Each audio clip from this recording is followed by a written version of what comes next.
मैं डॉक्टर वीणा छंगानी, प्राचार्य apex college for girls Jaipur, आज आपके सामने प्रस्तुत हूँ गीता सार लेकर सरल शब्दों में। श्रीमद् भागवत गीता को विश्व की सबसे प्राचीन जीवित संस्कृति, भारत की महान धार्मिक सभ्यता के प्रमुख साहित्यिक प्रमाण के रूप में देखा जा सकता है। देखा यह गया है कि आज की पीढ़ी को गीता के बारे में पता तो है, पर पूर्ण ज्ञान नहीं। यहाँ कोशिश यह की जा रही है कि गीता के सार को सरल से सरलतम शब्दों में, इसमें वर्णित 18 अध्याय की विषय वस्तु का सार समझाया जाए, जिससे आज की युवा पीढ़ी को गीता पढ़ने की उत्सुकता पैदा हो सके। गीता सार भाग 1 अध्याय 1 से 5। गीता के सार को समझने से पहले हमें उसकी पृष्ठभूमि को जानना अत्यंत आवश्यक है। गीता संस्कृत महाकाव्य महाभारत की एक उपकथा के रूप में प्राप्त होती है। धृतराष्ट्र के 100 पुत्रों और उनके भाई पांडु के 5 पुत्रों के मध्य होने वाला यह एक संघर्ष था। धृतराष्ट्र एवं पांडु दोनों चचेरे भाई थे। राजा भरत के वंशज थे। क्योंकि बड़ा भाई जन्म से अंधा था, इसलिए छोटे भाई पांडु को राज्य प्राप्त हुआ। पांडु की मृत्यु अल्पायु में हो गई। उसके 5 पुत्र युधिष्ठिर, भीम, अर्जुन, नकुल और सहदेव सिंहासन के लिए अधिकारी बने, किंतु छोटे होने के कारण उन्हें धृतराष्ट्र की देखरेख में रखा गया। धृतराष्ट्र को कुछ समय के लिए राजा बना दिया गया था। धृतराष्ट्र के 100 पुत्रों और पांडु के 5 पुत्र एक ही गुरु द्रोण से शिक्षा लेते रहे और पूज्य भीष्म पिता उनके परामर्शदाता रहे। धृतराष्ट्र के पुत्र विशेषकर दुर्योधन पांडवों से ईर्ष्या करता था और धृतराष्ट्र भी पांडव पुत्रों की जगह अपने पुत्रों को राज्य देना चाहता था। इसके लिए पांडव पुत्रों की हत्या का षड्यंत्र भी रचा गया, किंतु पांडवों के चाचा विदुर और ममेरे भाई कृष्ण के संरक्षण के कारण उनके प्राणों की रक्षा होती रही। दुष्ट दुर्योधन द्वारा पांडवों को द्रुत क्रीड़ा के लिए आमंत्रित किया गया और पांडवों की पत्नी द्रौपदी पर अधिकार कर लिया और उन्हें सभा के मध्य अपमानित करने का प्रयास किया गया।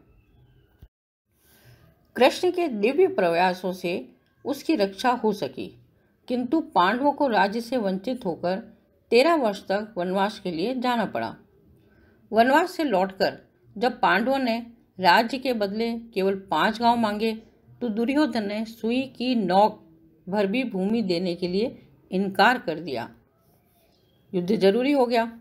उस समय कृष्ण स्वयं पांडवों के संदेश वाहक बनकर शांति का संदेश लेकर धृतराष्ट्र के पास गए, पर उनकी याचना अस्वीकार हो गई तो युद्ध तो निश्चित हो गया। पुरुषोत्तम भगवान के रूप में पांडवों ने कृष्ण को पहचान लिया था। फिर कृष्ण ईश्वर के रूप में युद्ध में सम्मिलित नहीं होना चाहते थे।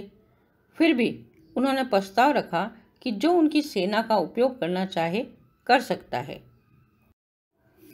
लेकिन एक और कृष्ण की संपूर्ण सेना होगी और दूसरी तरफ व्यक्तिगत रूप से उपस्थित रहेंगे।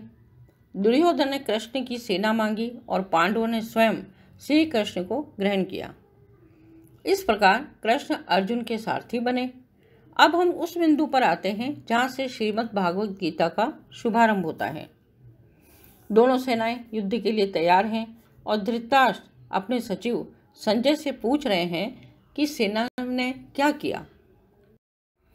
अब आरंभ होता है गीता का पहला अध्याय, जिसे हम अर्जुन विषाद योग भी कह सकते हैं।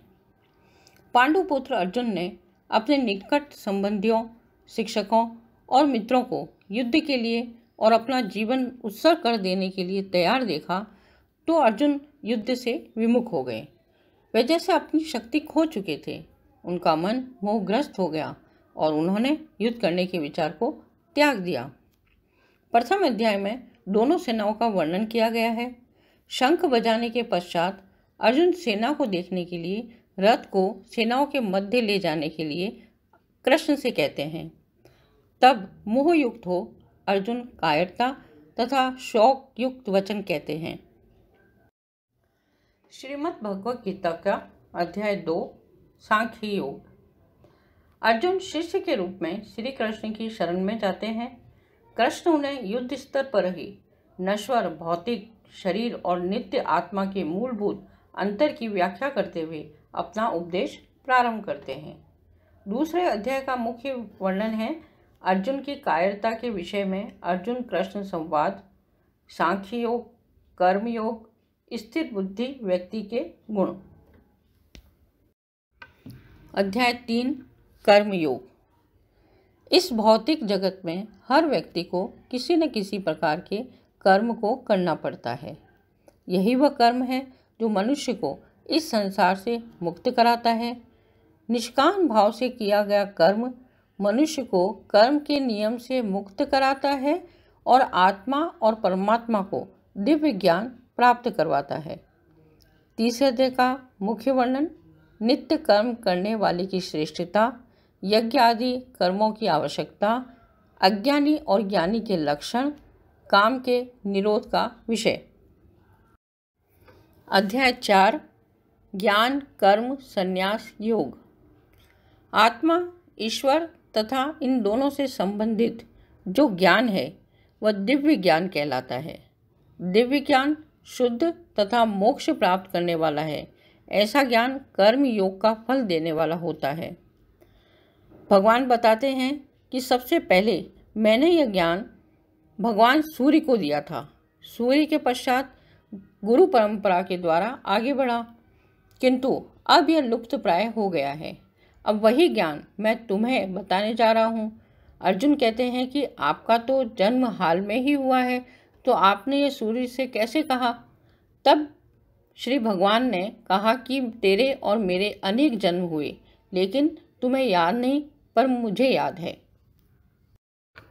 अध्याय 4 ज्ञान कर्म संन्यास योग के 7वें और 8वें श्लोक में श्री कृष्ण कहते हैं कि जब जब धर्म की हानि और अधर्म की वृद्धि होती है, तब तब मैं अपने स्वरूप की रचना करता हूँ। साधुओं की रक्षा के लिए, दुष्कर्मियों का विनाश करने के लिए, धर्म की स्थापना के लिए मैं युग युग मानव के रूप में अवतार लेता हूँ। अध्याय 5 कर्म संन्यास योग। ज्ञानी पुरुष जब दिव्य ज्ञान से शुद्ध हो जाता है तो वह बाहरी रूप सारे कर्म करता है, किंतु अंतर में उन कर्मों के फल का परित्याग करता हुआ शांति, विरक्ति, सहिष्णुता, आध्यात्मिक दृष्टि और आनंद की प्राप्ति करता है। भगवान श्री कृष्ण इस अध्याय में कर्म योग और साधु पुरुष का वर्णन करते हैं तथा बताते हैं कि मैं सृष्टि के हर जीव में समान रूप से रहता हूँ, अतः प्राणी को समदर्शी होना चाहिए। अध्याय 5 के 18वें श्लोक में कहा गया है कि ज्ञानी महापुरुष विद्या विनय युक्त ब्राह्मण में और चांडाल में तथा गाय, हाथी एवं कुत्ते में भी समरूप परमात्मा को देखने वाले होते हैं। गीता सार अध्याय 1 से 5 पूर्ण। धन्यवाद।